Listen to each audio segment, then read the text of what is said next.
Today's briefing brings together high-yield current affairs for UPSC aspirants from January 29, 2026, with focused coverage across polity, international relations, economy, social justice, and the environment, designed to help you link facts with their broader significance for prelims and mains preparation.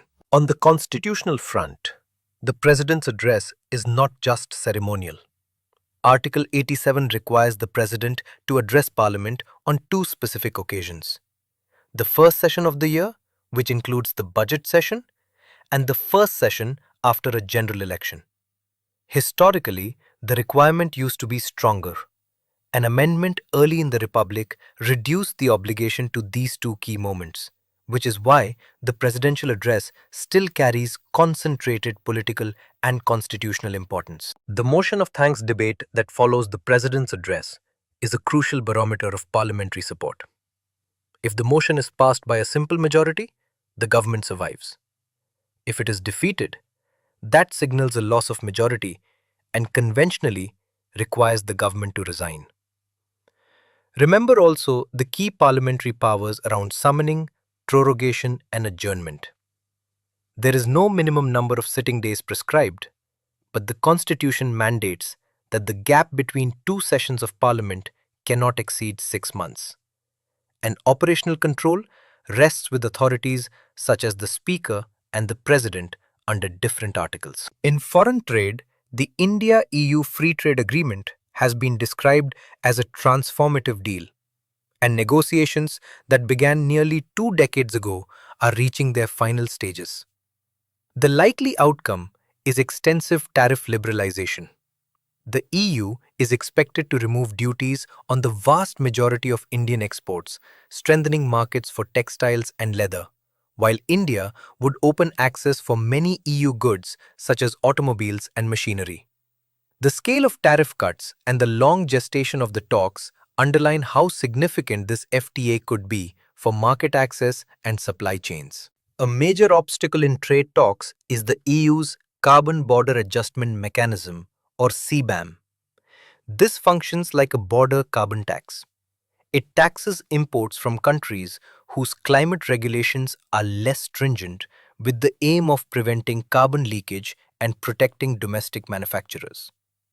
For India, this matters because CBAM targets core sectors, steel, cement, and others, raising exporters' costs and eroding price competitiveness.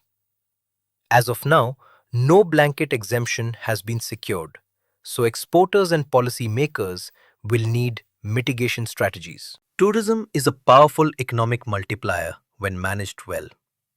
Compare examples like Thailand, where tourism revenue reaches around $60 billion annually, with parts of India where eco and rainforest tourism are emerging sectors contributing on the order of tens of billions less.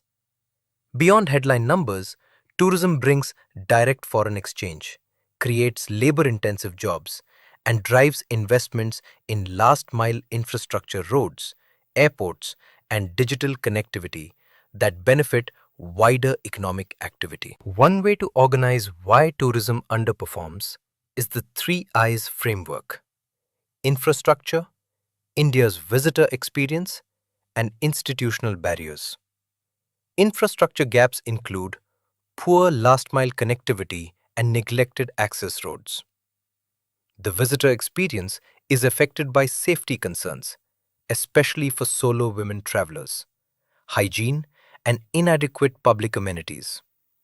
And institutional problems show up as bureaucratic visa hurdles, maintenance shortfalls, and a trust deficit caused by scams or poor service standards. Addressing all three is essential to unlock the sector's multiplier effects. A recent DOPT snapshot of the union government workforce highlights representation challenges at different levels. Leadership or Group A posts account for roughly 40% of the cadre, but the share of SCs, STs, and OBCs in these leadership positions remains below their prescribed reservation levels. For example, SC and ST representation in Group A is reported slightly under the statutory norms, and OBC presence in leadership posts is also well below their reservation percentage. By contrast, Group C and support roles continue to be dominated by reserved category employees, indicating a structural concentration in lower tiers and a policy issue around upward mobility and career progression. On species conservation, the pygmy hog is a critical case study. It is classified as critically endangered and is restricted to tall grassland habitats in Assam, notably Manas and Uran national parks. Ecologically, the pygmy hog functions as an indicator of grassland health and contributes to soil fertility through its foraging activity. Its conservation, therefore, matters not only for species protection, but for the integrity of an ecosystem type that is under pressure. The civil aviation sector is expanding rapidly, and recent dialogue at Wings India 2026 underlines both opportunity and risk. India is the fastest growing aviation market globally, with policy pushes like UDAN to enhance Tier 2 and Tier 3 connectivity and investments in greenfield airports. But rapid expansion brings safety and maintenance challenges. Recurring incidents can erode passenger confidence, so stronger regulatory oversight by the DGCA and consistent maintenance standards are essential to sustain growth. For revision and answer framing, keep these strategic takeaways in mind. For prelims, link the President's address to Article 87 and the motion of thanks to a simple majority rule.